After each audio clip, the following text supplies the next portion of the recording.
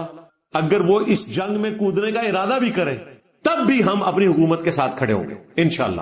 اور اگر یہ ڈیسائیڈ کریں کہ ہم جنگ میں نہیں کودیں گے، سفارتی محاذ کے اوپر سپورٹ کریں گے، تو بھی ہم ان کے ساتھ کھڑے ہوں گے. ہم اپنی 1.5 اینٹ کی مسجد علیحدہ نہیں بنائیں گے. ہم یہاں پہ کوئی خانہ جنگی نہیں چاہتے، نہ اس خانہ جنگی کا کوئی فائدہ ہونا ہے. یہ ہمارے بڑوں نے ڈیسائیڈ کرنا ہے کہ اس وقت پاکستان کے حق میں، مسلمانوں کے حق میں، اسلام کے حق میں کیا چیز بہتر ہے. جذباتی تو لوگ یہاں باتیں کر دیتے ہیں، لیکن پھر جب وقت گزر جاتا ہے تو پھر اندازہ ہوتا ہے کہ یار یہ اس وقت یہ ایسا کیوں ہوا تھا، ہمیں ایسا نہیں کرنا چاہیے تھا، یوں نہیں کرنا چاہیے تھا، یہ کر لینا چاہیے تھا. اس لیے ہمارے پاس تو اب اپنی ناکامیوں کا ایک ٹریک ریکارڈ بھی موجود ہے. اتنا تجربہ ہو چکا ہے پاکستان کا جنگوں کا اور انٹرنل دہشت گردی کا اور امریکہ کی خدمت گزاری کرنے کا، کہ اب ہمیں پتا ہے کہ وہی کچھ ریپیٹ ہوگا جو پہلے ہوتا ہے. لہٰذا ہمیں اپنے معاملات کو دیکھ کر چلنا چاہیے. ہمارے پلیٹ فارم سے اپنے سٹوڈنٹس کے لیے یہ ہے کہ ہم ریاست کے ساتھ کھڑے ہوں گے. اگر ہماری ریاست جنگ میں جائے گی ایران کی سپورٹ میں، ہم ان کے ساتھ کھڑے ہوں گے. پھر میں اس وقت یہ باتیں نہیں کروں گا، یہ میں آپ کو یقین دلاتا ہوں کہ جی آپ لوگوں نے بیوقوفی کر دی. وہ جس لیول پہ بیٹھے ہیں وہ بہتر ڈیسائیڈ کر سکتے ہیں. ایون ان سے غلط ڈیسیژن بھی ہوا، ریاست کے ساتھ آپ کو کھڑا ہونا پڑے گا، ادروائز انارکی پھیلے گی. اور اگر وہ جنگ میں نہ بھی جائیں، صرف سفارتی سپورٹ کریں، تو بھی ہم انہیں تنگ نہیں کریں گے کہ احتجاج کر کے ملک کو بلاک کر دیں کہ جی آپ جو ہے وہ ایران کا فوجی ساتھ بھی دیں. یہ بھی ہم کام نہیں کریں گے، کیونکہ جس جگہ پہ بیٹھ کے وہ چیزوں کو دیکھ رہے ہیں اس جگہ پہ ہم نہیں دیکھ رہے ہوتے. آج دنیا کے کسی مسلمان کو پاکستان کی فوج حکومت سے کوئی گلہ نہیں ہونا چاہیے. جو کام دنیا میں کوئی ملک نہیں کروا سکا، پاکستان نے ان دنوں میں کروایا کہ عرب ملکوں سے ایران کے حق میں بیان دلوا دیا. یہ پاکستان نے کروایا. اور گاندھی صاحب نے بھی اس زمانے میں تحریک چلائی تھی، گریٹ برٹن کے خلاف بائیکاٹ کیا تھا. اور بھائی اس میں لوگوں کی ضرورتیں کیا تھی؟ 2 وقت کی روٹی. آج ہماری ضرورتیں کیا ہیں؟ ہمارا تو انٹرنیٹ کا کنیکشن بند ہو جائے نا تو سانس بند ہو جاتا ہے. ان کو آپ کہہ رہے ہیں کہ یہ بائیکاٹ کریں گے، نوکریاں چھوڑ کے گھر بیٹھ جائیں گے. تو ایک آرگنائز طریقے سے معاملے کو لے کر چلنا چاہیے، جذباتی باتیں نہ کریں. اپنے انڈیویجول لیول کے اوپر اگر بائیکاٹ کسی نے کرنا ہے وہ ضرور کرے. میں تو واٹس ایپ بھی یوز نہیں کرتا بھائی، میرے پاس اسمارٹ فون نہیں ہے، میں نے سمپل موبائل رکھا ہوا ہے. جو ہمیں بتا رہے ہیں انہوں نے یہ ساری چیزیں استعمال میں رکھی ہوئی ہیں. پھر کہتے ہیں نہیں تو ضرورت کی چیزیں ہیں. کیوں ضرورت کی چیزیں ہیں بھائی؟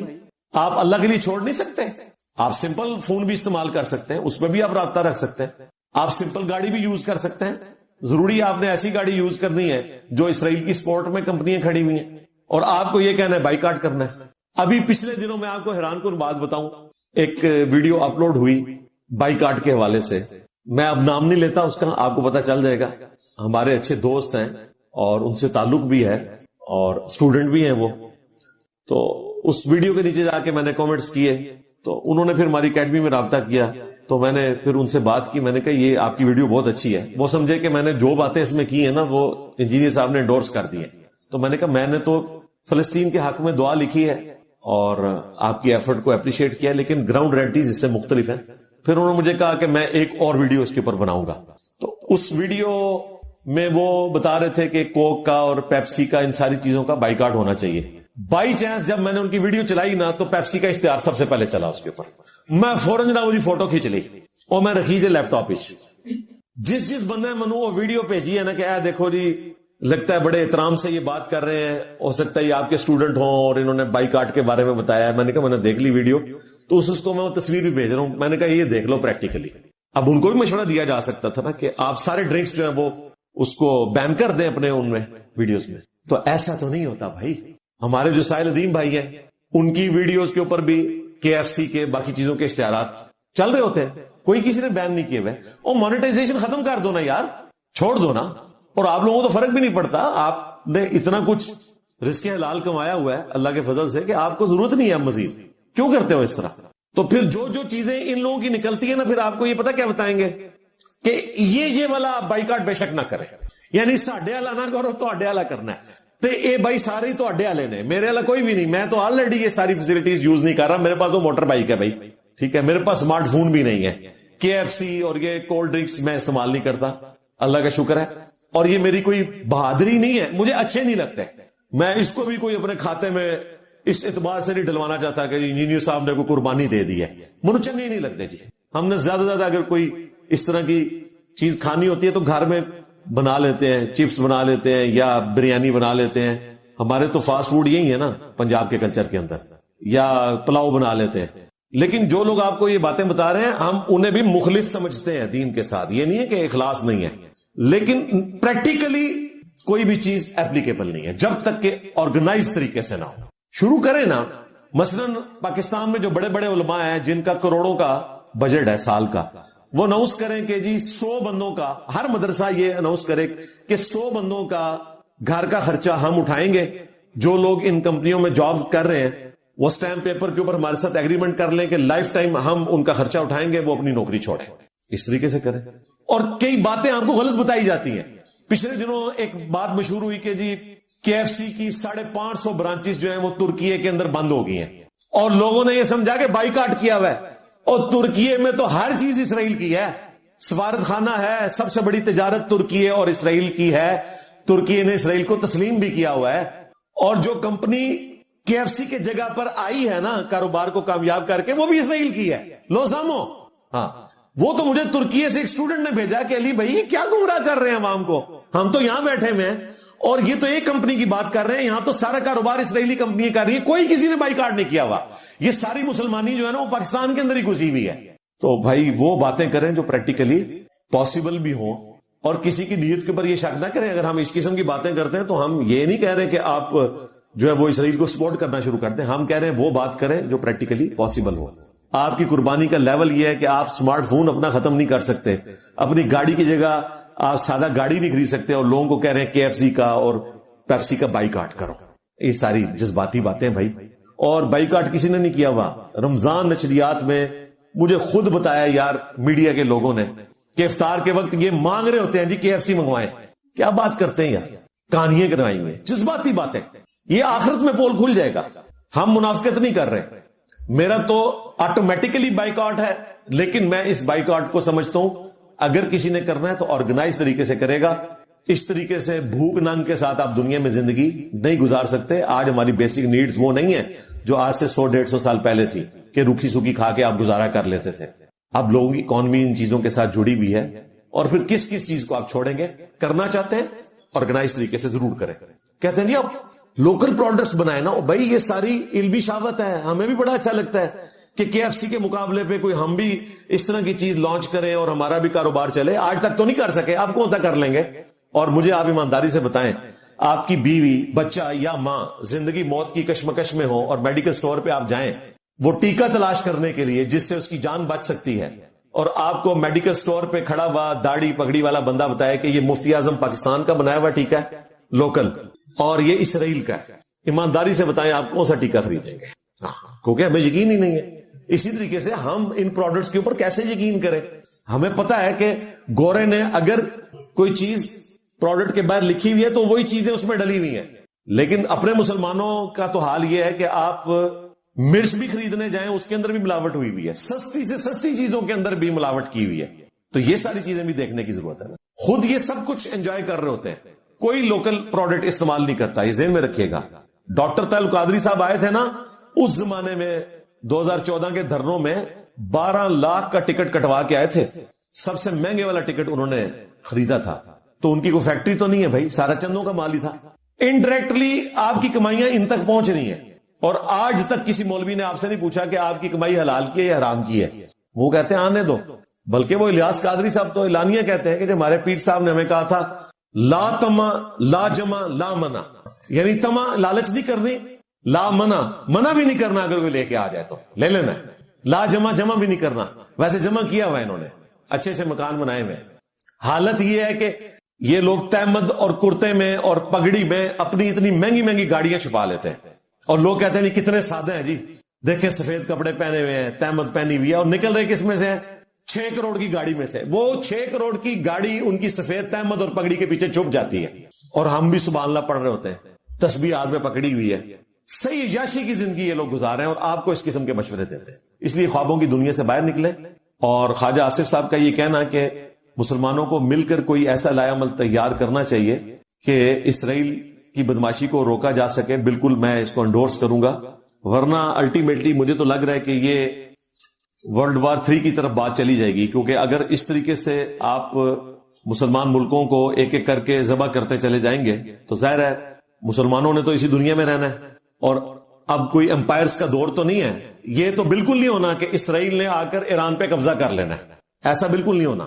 فلسطین پہ تو انہوں نے اس لیے قبضہ کیا نا کہ وہ کلیم کرتے ہیں کہ یہ ہماری سرزمین ہے، اتنے ہزار سال سے ہمیں الاٹ ہوئی بھی تھی، بعد میں کرسچنز آئے، پھر مسلمان آئے، ہم نے واپس لینی ہے، یا اس کے ارد گرد جو انہوں نے گریٹر اسرائیل والا پلان بنایا ہوا ہے۔ لیکن ایران پہ انہوں نے قبضہ نہیں کرنا، اور قبضہ کیسے کر سکتے ہیں؟ قبضہ کر بھی لیں، وہاں کے جو عوام ہیں ظاہر ہے وہ اسرائیل سے نفرت کرتے ہیں۔ اس طرح تو دنیا میں نظام چل نہیں سکتا، جب سے نیشن سٹیٹس بنی ہے ورلڈ وار 2 کے بعد، اب تو امپائرز ختم ہو چکی ہیں، اور انہوں نے ایسا کرنا بھی نہیں ہے۔ بیسیکلی وہ رجیم چینج چاہتے ہیں، وہ چاہتے ہیں کہ جو ایران میں ایک کٹر قسم کی اسلامک گورنمنٹ ہے وہ ختم کر کے ہم وہاں پہ کوئی سیکولر حکومت لے کر آئیں۔ وہ اگر حکومت لے بھی ہے تو وہ چل نہیں سکتی۔ افغانستان میں تو پھر بھی کوئی ریشو پروپورشن تھا نا، کہ مذہبی لوگ بھی تھے اور سیکولرز بھی تھے۔ ایران میں تو میجورٹی جو ہے وہ بڑے کٹر قسم کے شیعہ مسلمز ہیں، اگرچہ وہ اپنی حکومت سے اختلاف بھی کرتے ہوں، لیکن اسرائیل سے سخت نفرت کرتے ہیں۔ بالکل ویسے کہ جیسے یہاں پر جب انڈیا نے بدماشی کی پہلگام کے بعد تو اپوزیشن گورنمنٹ سارے اکٹھے ہو گئے، وہ چند ایک یوٹیوبرز یا پاگل ہیں ان کو چھوڑ دیں، اوورال تو اپوزیشن بھی فوج کے ساتھ کھڑی ہوئی تھی۔ اس کو بھی آپ 1000 سے ضرب دے لیں جو نفرت اسرائیل کے لیے ایران میں پائی جاتی ہے۔ لہذا رجیم چینج اگر کوئی کروائیں گے بھی تو وہ سروائیو نہیں کرے گی، سیدھی سی بات ہے، کیونکہ وہ اس حوالے سے اسرائیل سے سخت نفرت رکھتے ہیں۔ ان کا تو پورا بلڈ اپ ہی اسرائیل کے خلاف ہوا ہے نا، جس طرح پاکستانی فوج کی پوری ٹریننگ جو ہے وہ انڈیا کے خلاف ہوئی ہوتی ہے، انڈیا کے بارے میں زیرو ٹالرنس ہے، اس طرح وہاں پہ ان کی پوری نیشن کا بلڈ اپ اسرائیل کے خلاف ہوا ہے۔ اس میں کچھ انہوں نے خوابوں کی دنیا میں بھی رکھا ہوا ہے، لیکن اوورال انہوں نے اپنی عوام کو فلسطینیوں کی جو مظلومیت ہے اس کو پازیٹیو یوز کرتے ہوئے اسرائیل کے خلاف کیا ہوا ہے، اس میں کوئی شک نہیں ہے۔ لہذا ان کا یہ مسئلہ حل ہونے والا نہیں ہے اس حوالے سے کہ کوئی رجیم چینج کروا لیں گے وہ۔ باقی فوجی اعتبار سے ہم بالکل مانتے ہیں کہ اسرائیل کے مقابلے پہ وہ نہیں ہے۔ اسرائیل نے دیکھیں ایئر سٹرائکس کی ہیں، F-35 گئے ہیں، وہاں پہ 200 کے قریب طیارے استعمال ہوئے ہیں، تو ایران کا کوئی طیارہ نہیں اڑا۔ ایران کے پاس طیارے ہے ہی نہیں ہیں، ان کے پاس وہی پرانے طیارے ہیں رشینز کے، کیونکہ ان کے اوپر پابندی ہے، وہ خرید نہیں سکتے، اس لیے تو ان کا ہیلی کاپٹر بھی گرا اور ان کے جو پریزیڈنٹ ہیں اس میں شہید ہوئے۔ اور اس وقت بھی انہوں نے کہا تھا کہ ہمارے پاس پرزے نہیں تھے، یہ ہیلی کاپٹر بھی 40 سال پرانا تھا۔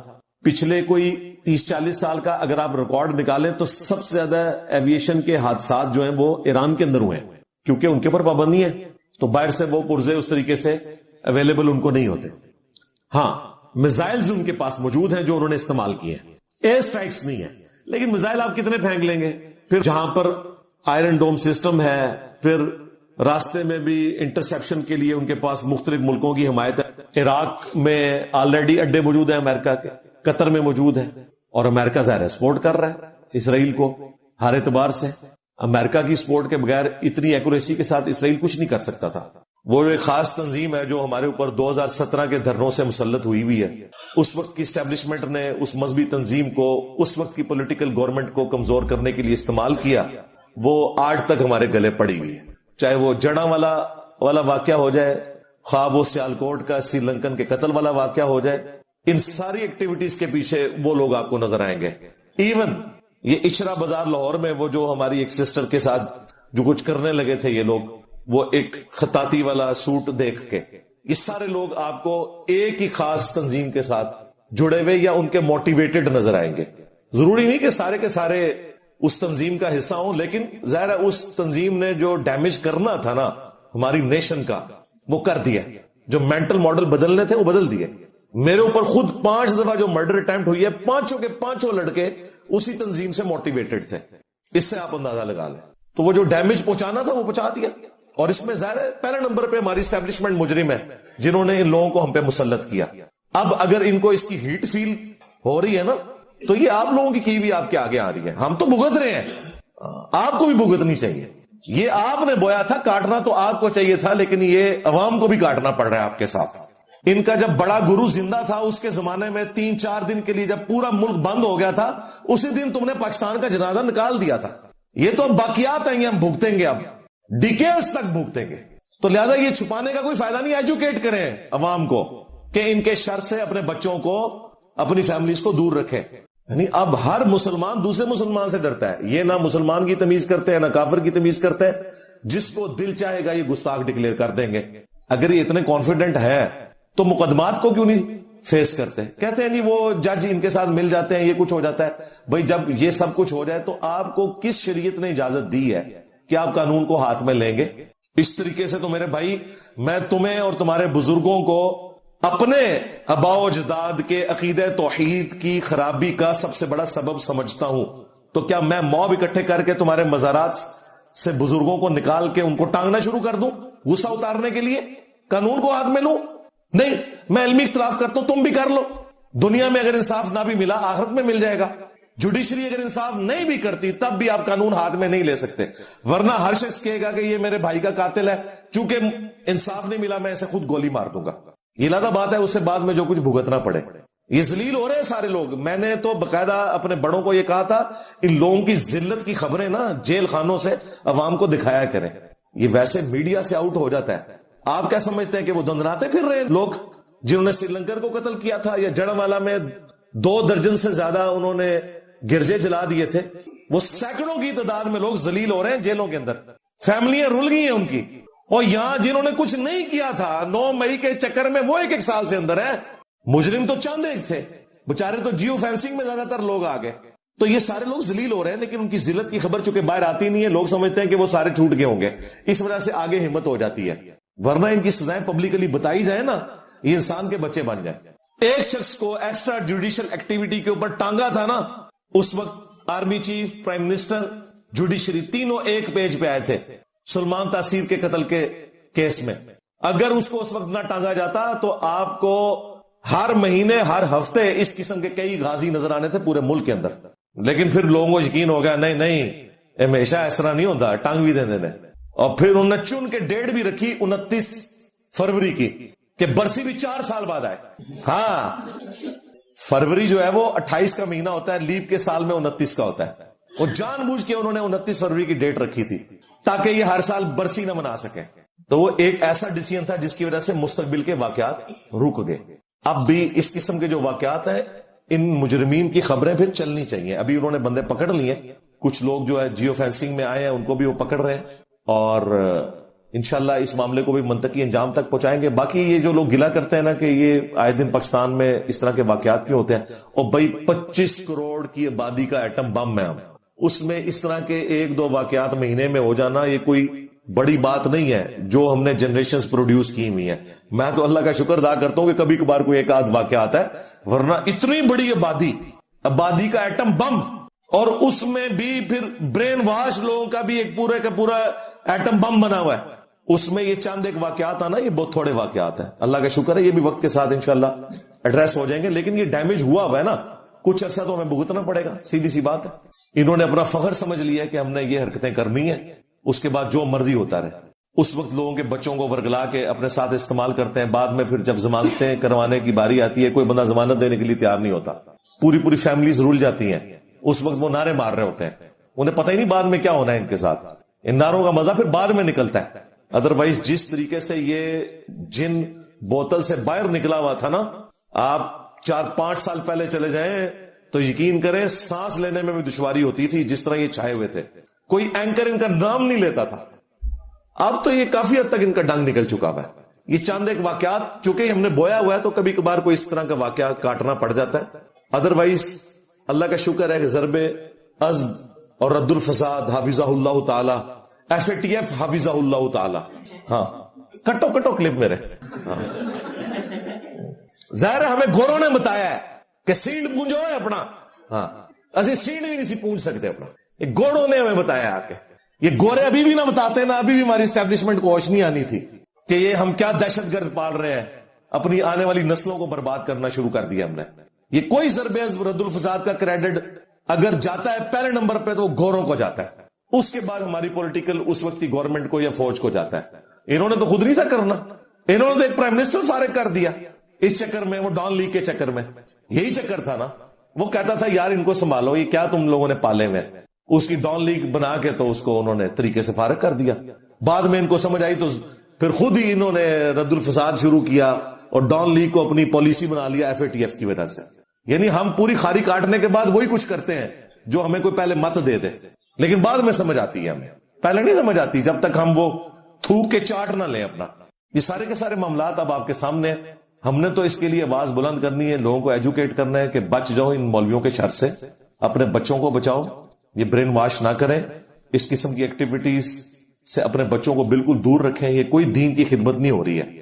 اسلام تو اتنا سخت ہے اس معاملے میں کہ سورۃ المائدہ کی آیت نمبر 32 میں اللہ تعالیٰ نے یونیورسل ٹروتھ کے طور پر بنی اسرائیل کے لیے بھی اور امت محمدیہ صلی اللہ علیہ وآلہ وسلم کے لیے بھی قانوناً یہ بات بیان فرما دی ہے کہ جس شخص نے ایک جان کو قتل کیا, ایک جان کو, جان نفس کا لفظ استعمال کیا, مسلمان نہیں, نفس, خواہ مسلمان ہو کافر ہو, سوائے دو استثناء کے, قتل کے بدلے قتل اور وہ بھی جوڈیشری کے تھرو, یا کوئی فساد فی الارض کر رہا ہے وہ بھی جوڈیشری کے تھرو.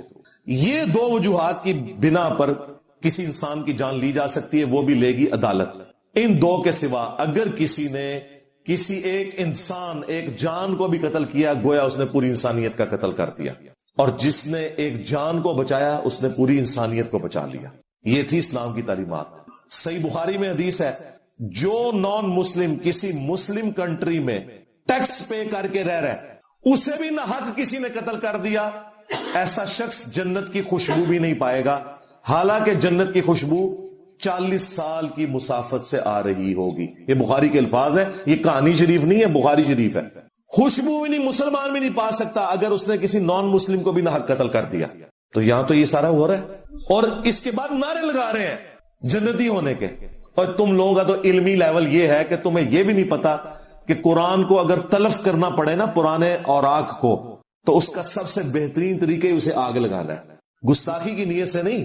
اگر آپ کو پرانے اوراق کو بچانا ہو بے حرمتی سے, پانی میں بہانا, زمین میں دفن کرنا, ان سب سے بہتر طریقہ جو ہے وہ آگ لگانا ہے. اور یہ سنت ہے سیدنا عثمان کی, صحیح بخاری میں موجود ہے. آذربائیجان کی فتح کے دوران سیدنا عثمان کے پاس حضرت حذیفہ ابن یمان آتے ہیں اور وہ کہتے ہیں اے امیر المومنین, مسلمانوں کو اختلاف سے بچائیں. چونکہ نیو مسلمز دوسرے کنٹریز سے بھی ہو رہے تھے, عربی سب کو نہیں آتی تھی, تو مختلف لہجوں میں قرآن کو وہ پڑھتے تھے. 7 قرات میں تو پہلے ہی وہ نازل ہوا ہے. یہ 7 ڈائلیکٹ ہیں, جس طرح پنجابی کے بھی کئی ایک ڈائلیکٹ ہیں. تو وہ آپس میں پھر اختلاف والا معاملہ بھی, جس کو نیو مسلم کو تو نہیں پتا, وہ آ سکتا تھا. تو سیدنا عثمان کو جب انہوں نے ریکویسٹ کی تو حضرت عثمان نے وہ سارے نسخے قرآن کے ریٹریو کیے اور صرف قریش کی قرات کو ریٹن میں باقی رکھا. زبانی تو وہ ابھی تک چل رہی, باقی قرات اسٹیبلش ہے. بخاری مسلم میں آیا ہے کہ وہ اللہ تعالیٰ نے 7 قرات میں قرآن کو نازل کیا امت کی آسانی کے لیے. لیکن حضرت عثمان نے جو مصحف عثمانی ہمارے پاس اس وقت بھی موجود ہے, یہی شیعہ کا قرآن بھی ہے, یہی سنیوں کا قرآن بھی ہے.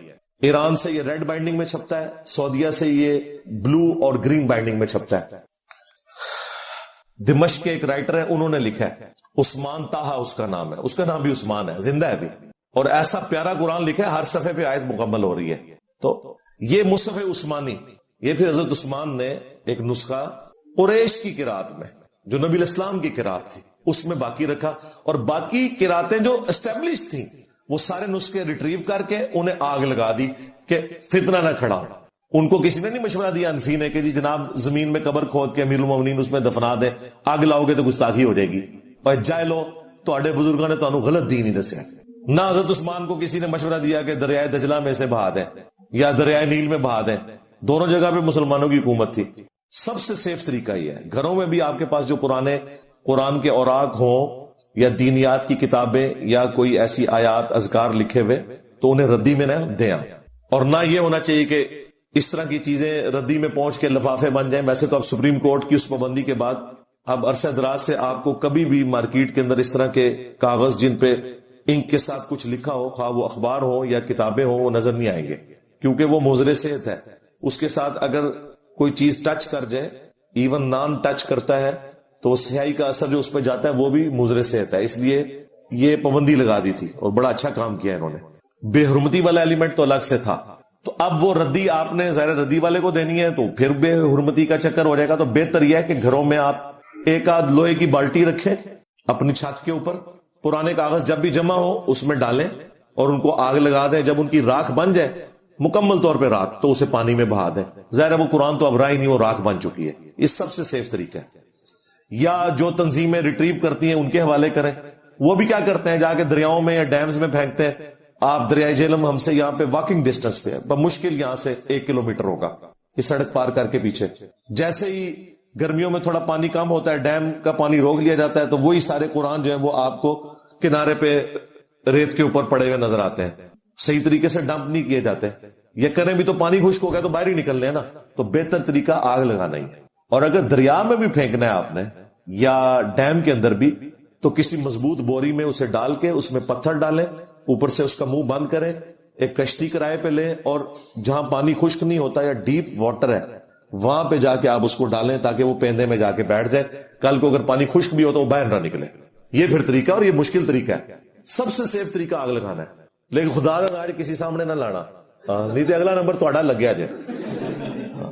ویسے تو ہر گلی محلے میں تندور بھی موجود ہے, ان کے ساتھ بھی نیکی ہے. اگر ان کو چند ایک صفات اس طرح کے دے دیے جائیں, چلیں وہ اس میں جلا لیں گے, وہ تھوڑی آگ اس سے حاصل کر لیں گے. لیکن خطرہ یہ والا رہے گا کیونکہ ہم جاہلوں کے ملک میں رہ رہے ہیں, انہیں قرآن و سنت بھی نہیں صحیح بتایا گیا. اور اگر انہیں کوئی سمجھاتا ہے طریقے سے